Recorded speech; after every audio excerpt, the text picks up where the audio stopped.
Everyone, welcome to made विद्या। मैं दिशा शेट्टी और आज का हमारा टॉपिक है एंटी हाइपरटेंसिव ड्रग्स। सो हम स्टार्टिंग में normal mechanism of maintenance of blood pressure देखेंगे। आफ्टर दैट उसके डिस्टर्बेंस देखेंगे एंड उस डिस्टर्बेंस को रेगुलेट करने के लिए जो भी मेडिसिन है, एंटी हाइपरटेंसिव ड्रग्स है, उनके classes as well as its mechanism of action on the body pathology वो देखेंगे। तो चलिए स्टार्ट करते हैं वीडियो से। वीडियो स्टार्ट करने से पहले अगर आपने मेरे चैनल को अभी तक सब्सक्राइब नहीं किया है तो do subscribe to my channel, do like, do share. And अगर आपको कोई भी डाउट्स हो आज के वीडियो के रिगार्डिंग या फिर प्रीवियस वीडियो के रिगार्डिंग तो आप प्लीज़ उसे कमेंट सेक्शन में डालिए। I try to reply as much as possible.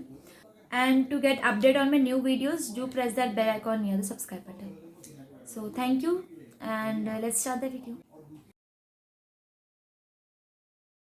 तो अब हम ब्रीफ में राज सिस्टम देखेंगे। राज सिस्टम यानी रेनिन, एंजियोटेंसिन, एल्डोस्टेरॉन सिस्टम। तो चलिए स्टार्ट करते हैं। इसमें स्टार्टिंग में लिवर एंजियोटेंसिनोजन सेक्रेट करेगा ब्लड वेसल्स के अंदर।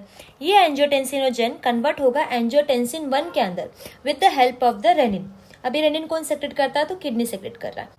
Now this angiotensin 1 will be converted into angiotensin 2 with the help of the ACE enzyme. ACE यानी एंजियोटेंसिन कन्वर्टिंग एंजाइम। ये एंजाइम कौन सेक्रेट करता है? तो surface of the lungs and renal endothelium से। अब ये एंजियोटेंसिन 2 जो है इसका बॉडी में वेरियस सिस्टम्स में काम होता है, जैसे डायरेक्ट वैसोकंस्ट्रिक्शन हो जाना आर्टेरियोल्स का। अब ब्लड वेसल्स कंस्ट्रिक्ट हो जाएगा जिसकी वजह से हमें हाइपरटेंशन दिखेगा। सेकेंडली डायरेक्ट सिंपैथेटिक एक्टिविटी को बढ़ा देता है। थर्डली इसका एक्शन है एड्रिनल ग्लैंड के ऊपर। एड्रिनल ग्लैंड पे ये एक्ट करेगा और वहां से अल्डोस्टेरॉन रिलीज होगा। ये अल्डोस्टेरॉन का जो काम होता है रीएब्जॉर्प्शन करना होता है किसका? तो सोडियम क्लोराइड वाटर का एंड पोटेशियम का रिलीज करना। नेट रिजल्ट क्या होगा कि एब्जॉर्प्शन हो गया वाटर का, सोडियम का एब्जॉर्प्शन हो गया एंड इसकी वजह से ब्लड वॉल्यूम बढ़ गया एंड ब्लड वॉल्यूम से बीपी रेस हो गया। इसका और एक एक्शन होता है action on the pituitary gland. तो पिट्यूटरी ग्लैंड का जो पोस्टीरियर लोब होता है उस पे ये एक्ट करके एडीएस सेक्रेशन को स्टिमुलेट करता है। अब ये जो एडीएस सेक्रेशन होता है इसका मेनली 2 फंक्शन है। एक तो ब्लड वेसल्स को कंस्ट्रिक्ट करेगा एंड सेकेंड वो कलेक्टिंग डक्ट ऑफ किडनी से फ्लूइड रीअब्जॉर्प्शन करेगा। तो ब्लड वेसल को कंस्ट्रिक्ट करेगा तो वही सेम सिस्टेमिक वस्कुलर रेसिस्टेंस बढ़ जाएगा एंड हाइपरटेंशन बढ़ जाएगा। And collecting duct of kidney से उसे फ्लूइड एब्जॉर्प्शन कर लिया तो ब्लड वॉल्यूम बढ़ जाएगा एंड ब्लड वॉल्यूम से बीपी रेस हो जाएगा। सो इन शॉर्ट एंजियोटेंसिन 2 का हमने वेरियस फंक्शंस देखे, जिसमें से सबसे पहले हमने देखा था कि वो डायरेक्ट वासोकंस्ट्रिक्शन करता है ब्लड वेसल्स का, वो सिंपैथेटिक एक्टिविटी बढ़ा देगा। उसका एड्रिनल ग्लैंड के ऊपर एक्शन होने की वजह से अल्डोस्टेरॉन रिलीज हो जाएगा जो रीएब्जॉर्प्शन करेगा वाटर, सॉल्ट्स एंड रिलीज करेगा पोटेशियम्स को। अलॉन्ग विद दैट हमने देखा कि उसका जो पिट्यूटरी ग्लैंड के पोस्टीरियर लोब पे एक्शन है जिसकी वजह से एडीएस सेक्रेशंस का स्टिमुलेशन हो जाता है एंड वो ब्लड वेसल को कंस्ट्रिक्ट करके आइदर वो बीपी रेस करेगा या फिर कलेक्टिंग डक्ट ऑफ किडनी से फ्लूइड रीअब्जॉर्प्शन करके ब्लड वॉल्यूम रेस करेगा। तो अभी तक हमने देखा कैसे राज सिस्टम ब्लड प्रेशर पे इन्फ्लुएंस करता है। अब ब्लड प्रेशर रेस होने के और भी रीजंस हो सकते हैं, लाइक हार्ट का ज्यादा एक्शन होने की वजह से हार्ट का स्ट्रोक वॉल्यूम बढ़ जाना, कार्डियक आउटपुट बढ़ जाना या हार्ट रेट बढ़ जाना। अब हमें सारे ब्लड प्रेशर जो भी रेस करते हैं उसके सारे हमने कॉजेज देखे। अब हम इसके मेडिकेशन स्टार्ट करते हैं। तो मेडिकेशंस हाइपरटेंसिव के बहुत सारे हैं, तो हम एंटी हाइपरटेंसिव ड्रग्स में 6 क्लासिफिकेशन करते हैं। तो लाइक सबसे पहले जो रेनिन है जो किडनी रिलीज करता है, जो एंजियोटेंसिनोजन को एंजियोटेंसिन 1 के अंदर कन्वर्ट करता है, उसे इनिबिट करने वाले ड्रग्स होते हैं। सेकेंडली हमारे पास ऐसे ड्रग्स है जो एंजियोटेंसिन 1 को एंजियोटेंसिन 2 में कन्वर्ट करता है, इट इज एस एंजाइम, उसको इनिबिट करने का ड्रग्स है। थर्डली एंजियोटेंसिन 2 का जो रिसेप्टर्स है, टाइप 1 रिसेप्टर्स बोल सकते हैं, बिकॉज एंजियोटेंसिन 2 के टाइप 2 रिसेप्टर्स जो होते हैं वो वैसो डायलेशन करते हैं ना कि वैसो कंस्ट्रिक्शन, बट यहाँ बीपी रेस होता है वैसो कंस्ट्रिक्शन की वजह से। तो एंजियोटेंसिन 2 के टाइप 1 रिसेप्टर्स को ब्लॉक करने के ड्रग्स होते हैं जिससे वैसो कंस्ट्रिक्शन जो है वो स्टॉप हो जाएगा। एंड जैसे हमने देखा था कि एंजियोटेंसिन 2 के सेवरल एक्शन है, उसमें से हमने देखा था ब्लड वेसल्स को कंस्ट्रिक्ट करता है। अब ये जो ब्लड वेसल्स का कंस्ट्रिक्शन है ये तो स्मूथ वेसल्स के कॉन्ट्रैक्शन की वजह से हो रहा है, तो ये calcium calmodulin dependent smooth muscle contraction की वजह से होता है, विच मीन्स कि ब्लड वेसल्स जो स्मूथ मसल से बने होते हैं उसका कॉन्ट्रैक्शन करते हैं with the help of the calcium calmodulin dependent reaction. तो अभी ये जो रिएक्शन है इसको ब्लॉक करने का काम कौन करेगा? तो कैल्शियम चैनल ब्लॉकर्स करेंगे। एंड हमने और एक देखा था कि एंजियोटेंसिन 2 जो है उसका नेट रिजल्ट में ब्लड वॉल्यूम बढ़ जाता है।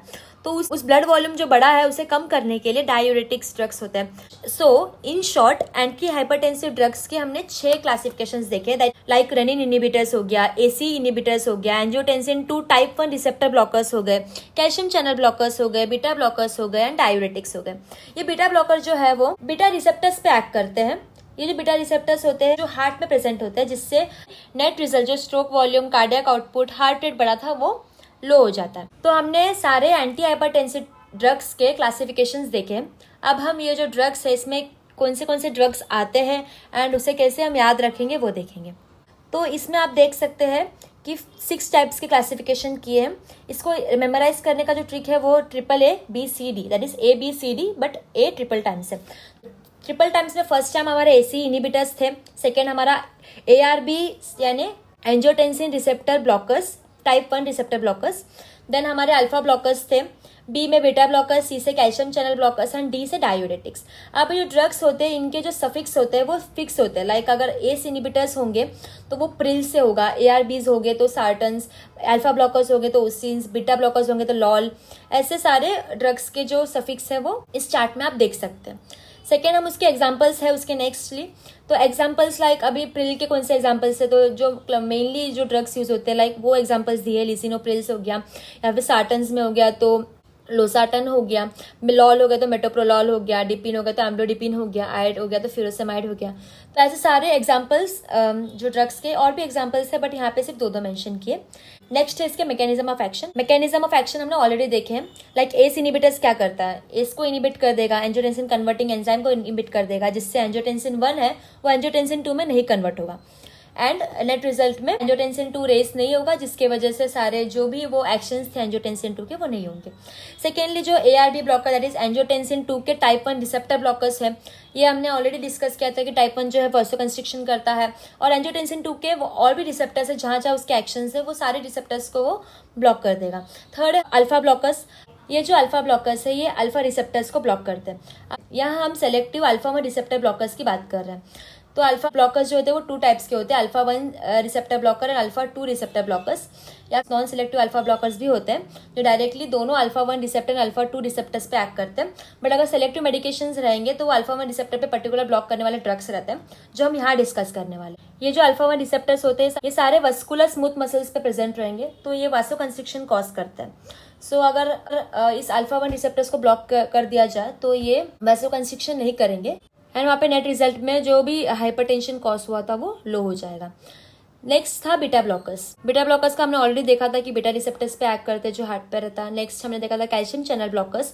कैल्शियम चैनल ब्लॉकर्स जो होता है ये कैल्शियम कैल्मोडिलिन डिपेंडेंट जो वासोकंस्ट्रिक्शन कॉज हो रहा था उसमें जो कैल्शियम का जो ट्रांसफर हो रहा है उस चैनल्स को ब्लॉक करके ये एक्ट करता है। नेट रिजल्ट में जो भी वासोकंस्ट्रिक्शन हुआ था वो नहीं होगा एंड हाइपरटेंशन जो है वो कंट्रोल में आ जाएगा। इसके बाद लास्टली डायूरेटिक्स है। डायूरेटिक्स जो ब्लड वॉल्यूम बढ़ गया है फ्लूइड ज़्यादा होने की वजह से ब्लड में, उस फ्लूइड को निकाल देगा एंड डायूरेसिस एक्शन करेगा। So depending upon the pathology of the patient ये जो ड्रग्स होते हैं प्रिस्क्राइब किए जाते हैं। तो हमने ब्रीफली एंटी हाइपरटेंसिव ड्रग्स के क्लासेस और उनके मैकेनिज्म सारे देखे। अगर स्टिल आपको कोई भी डाउट होगा तो please ask me in the comment section below. Thank you.